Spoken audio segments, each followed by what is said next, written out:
Salut Alain, Salut Pablo. merci d'avoir accepté mon invitation. Alain, tu es porte-parole d'Europe Écologie Les Verts et membre du bureau exécutif. Alors, si je t'ai invité aujourd'hui, c'est pour parler de ce qui s'est passé ce week-end à Europe Écologie Les Verts. Il y a eu un congrès, enfin le premier tour du congrès d'Europe Écologie Les Verts. Alors, ma première question, elle porte sur la participation à ce premier tour qui a été quand même relativement faible. C'est 5300 votants sur un peu plus de 11 000 adhérents, donc c'est même pas la moitié des adhérents. Quel enseignement en fait tu tires de cette faible participation? Bah, d'abord, on est dans la continuité de ce qu'on a toujours constaté au moment des congrès, hein. Il est très rare qu'on ait une participation supérieure à 50% dans les AG régionales, hein, qui sont la première étape effectivement du congrès qui aura lieu dans 15 jours. Alors, on a toujours eu quelque part effectivement cette faiblesse de la participation militante à un moment qui devrait être considéré par tous les militants comme un moment très important, hein, puisqu'il s'agit quand même de définir les orientations stratégiques de notre mouvement pendant les 3 années qui viennent.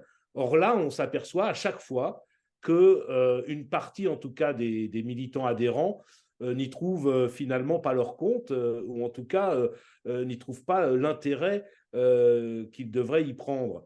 Alors que on a eu quand même, en plus, cette fois-ci, à travers en particulier l'utilisation des AG virtuels, enfin des Zooms, etc., on a eu beaucoup de rencontres régionales qui ont été organisées ces 15 derniers jours. Donc, où on pouvait, l'émotion, les unes et les autres, pouvaient présenter leurs projets à l'ensemble des adhérents dans les régions, sur les territoires. On a donc eu un gros travail, pourtant de pédagogie, en tout cas d'animation du débat politique en interne, et malgré tout, on voit effectivement qu'au final, on a une participation assez faible, ce qui est évidemment pour moi un handicap, hein, pour, je dirais, le fonctionnement de notre mouvement et sa capacité à prendre en charge collectivement les enjeux politiques du moment. Alors, si je puis me permettre, comment tu expliques en fait cette faible adhésion? Parce que là, genre, tu l'as constaté et tu l'as un peu tristement, j'en conviens tout à fait. La question, c'est est-ce que c'est un problème de fonctionnement d'Europe Écologie Les Verts? Est-ce que c'est le rapport en fait qu'entretient le parti Europe Écologie Les Verts avec la société qui finalement n'est peut-être pas aussi homogène et aussi fort que ça, ce lien? À qui revient la responsabilité ou plutôt à quoi, enfin, où est la responsabilité en fait de ce faible participation? Bon, d'abord, effectivement, le fait est, c'est que quand on est 11 000 adhérents dans un mouvement comme Europe Écologie Les Verts, dès qu'on a une participation faible, on voit effectivement que le nombre de votants tombe à 5 000. Mm. Donc, il y a aussi le fait qu'on est un mouvement qui a une taille réduite en termes de militance. Et ça a du coup des conséquences sur comment dire, le faible taux en valeur absolue des militants qui participent au débat. Je pense que c'est lié aussi quelque part au profil de nos militants qui ne s'attachent pas finalement aux motions nationales et qui sont beaucoup plus tournés vers l'action locale. C'est vraiment quelque chose qu'on peut constater un peu partout dans les régions. Les militants adhèrent à Europe Écologie des Verts, non pas pour s'impliquer, je dirais, autour des orientations politiques nationales, ou en tout cas des grands enjeux de politique nationale, mais surtout parce qu'ils se trouvent, enfin, ils sont fédérés autour plutôt des actions locales et leur engagement est d'abord un engagement local autour de lutte, autour des bassines, des éoliennes, du solaire, chez nous en Haute-Savoie actuellement, il y a une très forte mobilisation des militants écolos autour d'une retenue collinaire sur la station de la Clusaz. voilà, là, les militants sont présents et ils s'engagent pour ça. Et ils ont beaucoup plus de difficultés à passer l'étape supérieure, qui est de dire, enfin supérieure, c'est relatif, hein, mais en tout cas à passer à l'échelon, à l'échelle des enjeux nationaux, parce que, en fait, ce qui fait leur identité de militant, c'est d'abord leur engagement local. Alors, quand même, un des grands enseignements de ce premier tour, c'est les 46,97% des voix qui sont allées, donc allées très très loin devant les autres, à la motion dite La Suite, qui était notamment portée par Marine Tondelier. Donc, j'explique tout de suite aux gens qui nous écouteraient. Toi, ce n'était pas la motion que tu soutenais. Toi, tu soutenais la motion portée par Mélissa Camara. Mais d'abord, on va parler de la suite. Euh, la suite, ça veut tout dire, hein, tout est dans le titre. C'est donc la continuité, mais de quelle continuité on parle exactement? Quelle est pour toi la proposition qui a été faite par Marine Tondelier et qui a été largement publicitée et qui risque sûrement de gagner au second tour? Oui, elle sera probablement secrétaire nationale dans 15 jours, hein, ça ne fait pas de Exactement. doute là-dessus. Je pense que ce qui fédère, en fait, d'abord, peut-être une remarque d'ordre général sur ce résultat, il n'est pas si important que ça par rapport à ce qu'avait fait Julien Bayou il y a 3 ans. Julien Bayou, à 3 ans, avait fait 44%, je crois, autour de 44%. Donc là, il y a un petit gap de 2%, mais ce n'est pas non plus extrêmement significatif en termes de mobilisation. D'autant que Marine Tondelier avait, je dirais, préparé cette campagne depuis de longs mois et avait réussi à fédérer autour de cette motion de nombreux élus qui lui ont apporté son soutien. Moi, je caractériserais enfin, la position de la suite et de la motion qui est aujourd'hui sortie en tête comme une motion structurée autour, d'ailleurs elle l'a dit à plusieurs reprises en utilisant cette formule, nous devons d'abord cultiver notre jardin.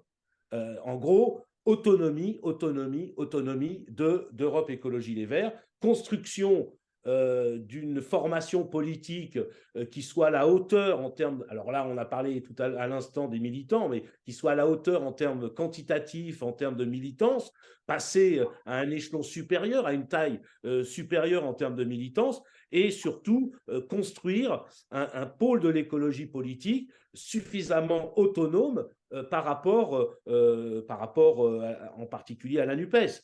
Donc, pour moi, c'est d'abord ça, la proposition politique de Marine Tondelier. Et puis, c'est adossé aussi chez elle à la volonté de refonder complètement notre organisation politique, en particulier son fonctionnement interne, pour, dit-elle, faire une organisation plus simple autour de statuts simplifiés, etc., etc., avec une grande, enfin en tout cas une inquiétude pour ce qui me concerne, de remettre en question ce qui a toujours été le fondement de notre fonctionnement organisationnel, c'est-à-dire le poids et le jeu des sensibilités à l'intérieur de notre mouvement, avec une remise en question de la proportionnelle à l'intérieur du mouvement. Donc voilà, c'est deux, c'est autonomie d'un côté et refondation organisationnelle du mouvement. Bon.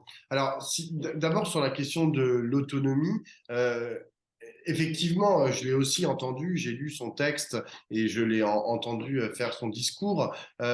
Je ne suis pas aussi pessimiste que toi, entre guillemets, quant à son rapport à la NUPES. Ce qu'elle dit surtout, c'est qu'elle veut construire véritablement un ADN, donner un ADN politique en fait à l'écologie politique.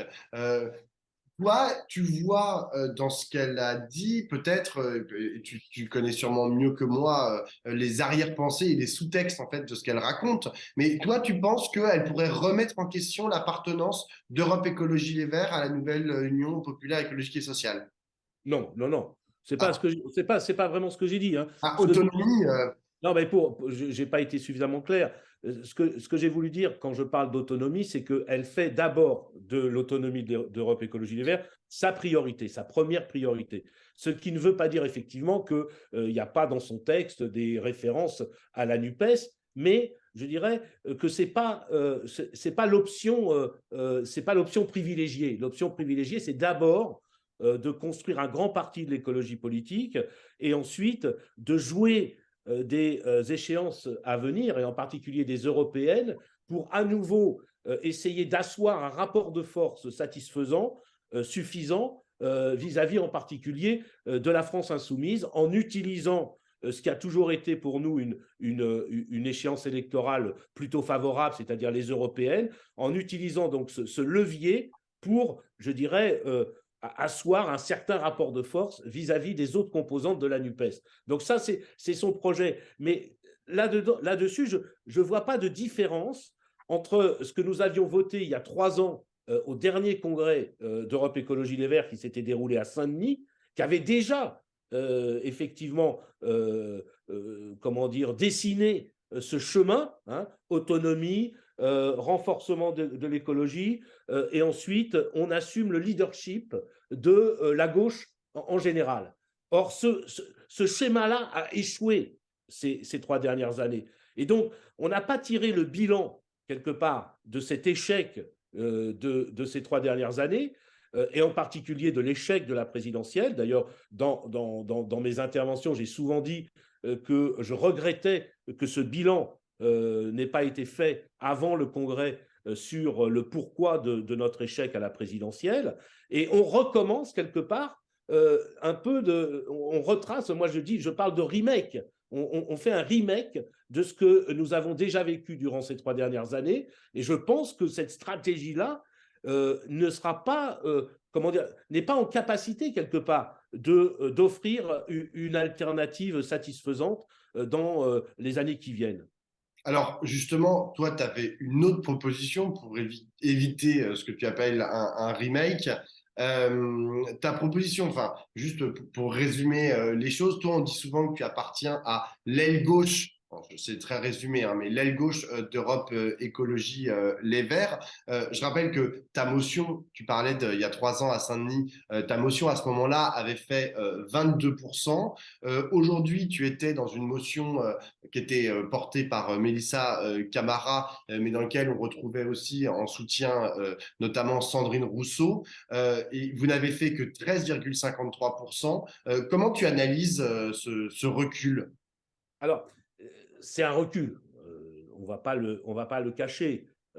Maintenant, si on additionne les 13,5% avec la dernière motion qui était portée par Géraldine Boyer, qui est une motion qui, dans le contenu, est très proche de la nôtre, NUPES, radicalité, etc., etc. C'était un peu les mêmes positions politiques qui étaient tenues, qui ont fait 4,5%, on arrive à 18%. Donc ce pôle, ce qu'on pourrait appeler le bloc de gauche, entre guillemets, hein, au sein d'Europe Écologie Les Verts, aujourd'hui pèse 18%.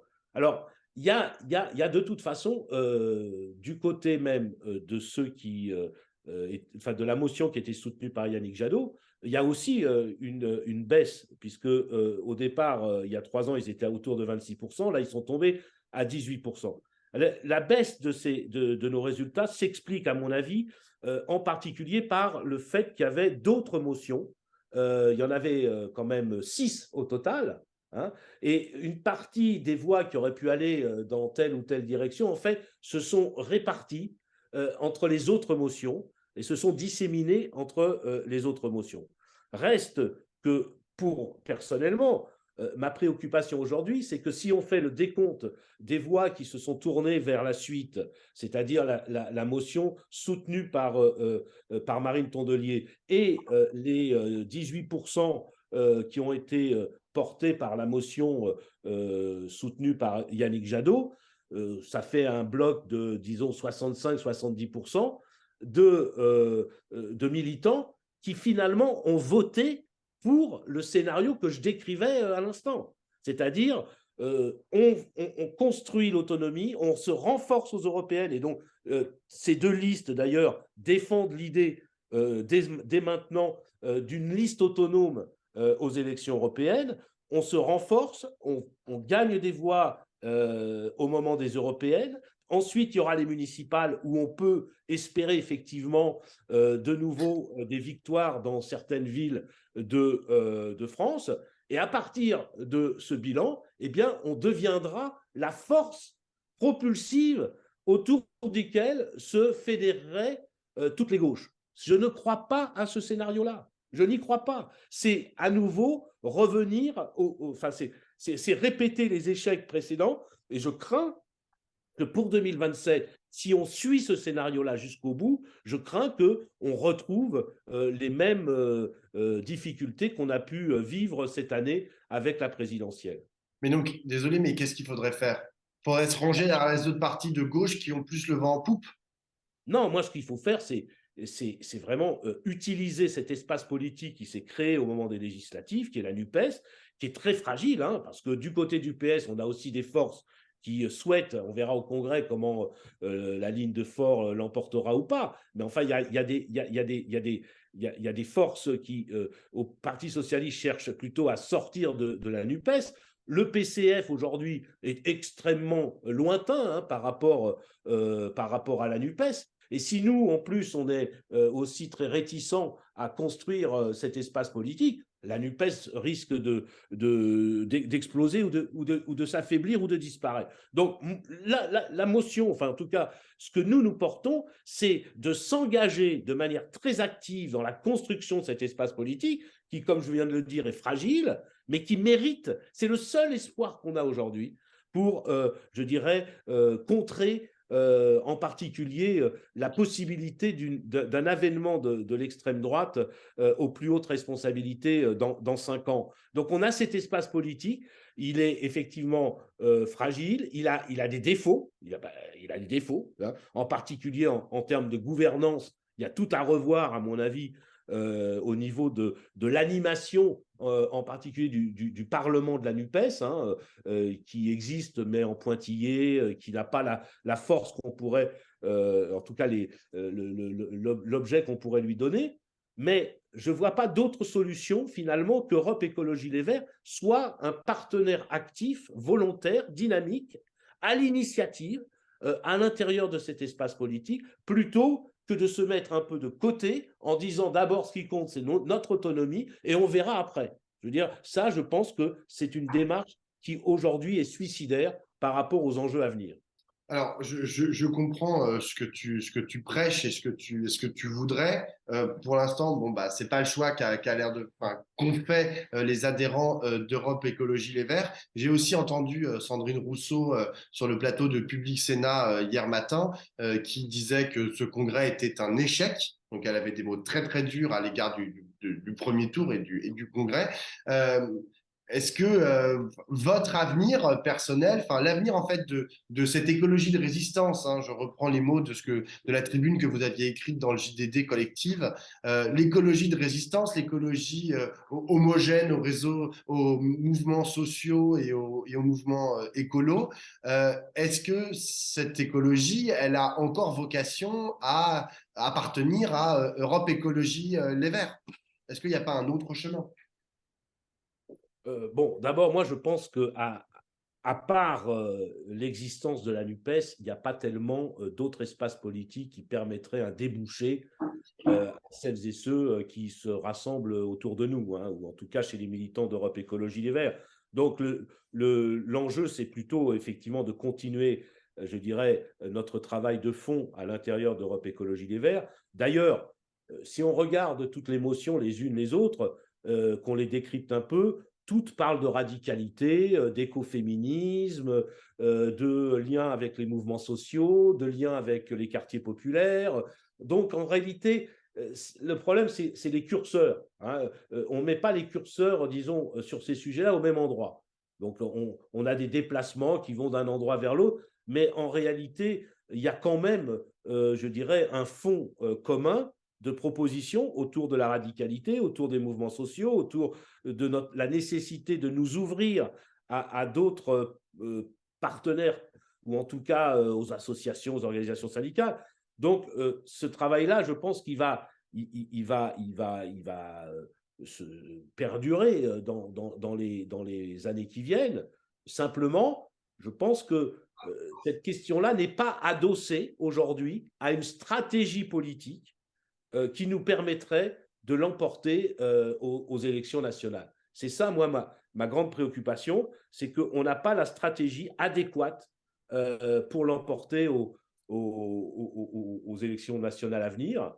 Et donc, je crois que notre travail à nous, c'est de continuer comment dire, même si effectivement le chemin paraît de plus en plus étroit, hein, mais c'est de continuer à faire vivre nos idées au sein d'Europe Écologie Les Verts et d'essayer de rassembler un peu plus largement autour de nos idées. Maintenant, je crois qu'on verra dans les mois qui viennent s'il y a encore un espace politique à l'intérieur d'Europe Écologie Les Verts pour les idées que nous portons et en particulier pour les personnes qui seront demain au bureau exécutif. Voilà, tout est ouvert, mais je pense que ce serait une erreur de la part en particulier de Marine Tondelier que de fermer la porte aujourd'hui à ce que nous représentons. Parce que 20-25% des voix dans une organisation politique aussi fragile en termes de militance, hein, on l'a dit tout à l'heure, 5000 adhérents qui participent au Congrès, ce serait une erreur que de fermer la porte à ce que nous représentons. J'ai une dernière question, Alain. Elle concerne un retour qui était un peu inattendu. C'est celui de Dominique Voynet. Donc, j'ai vu qu'elle avait été élue secrétaire fédérale, pardon, des Verts de la Franche-Comté. On lui prête des ambitions sénatoriales. Enfin, genre, il y a plein de choses, plein de rumeurs, voilà, qui bruissent un peu partout sur les réseaux et par SMS. Qu'est-ce que ça veut dire selon toi, ce retour de Dominique Voynet? En tout cas, on ne peut pas dire que ça s'inscrive dans le cadre de la rénovation d'Europe Écologie Les Verts. C'est quand même un retour en arrière, quelque part, de 20 ans en arrière, ce retour de Dominique Voynet. Bon, moi, je pense que c'est un épiphénomène, que ça n'aura pas comment dire, grande conséquence dans le fonctionnement et dans la vie d'Europe Écologie Les Verts. Je ne crois pas à un rebond politique de Dominique Voynet à l'intérieur d'Europe Écologie Les Verts. Bon, elle a une assise, effectivement, en Franche-Comté, parce que ça a toujours été un peu sa région d'élection. Bon, voilà. Maintenant, je pense que tout le travail que nous, on a à faire, c'est, à contrario, de faire de notre mouvement un lieu d'attractivité pour la jeune génération de militants écolos qui ne se retrouvent pas aujourd'hui dans Europe Écologie Les Verts et qui pourtant devraient trouver dans notre formation politique comment dire, l'espace qui leur permettrait de militer. Donc, nos enjeux et nos objectifs dans l'immédiat, c'est plutôt de nous tourner vers les jeunes de la génération climat, de nous tourner vers le monde des quartiers populaires, de nous tourner, etc. Et pas du tout, je dirais, faire un retour aux anciens leaders d'Europe Écologie Les Verts, qui, à mon avis, devraient avoir la sagesse de tourner la page. Bah, merci beaucoup, Alain. Merci à toi.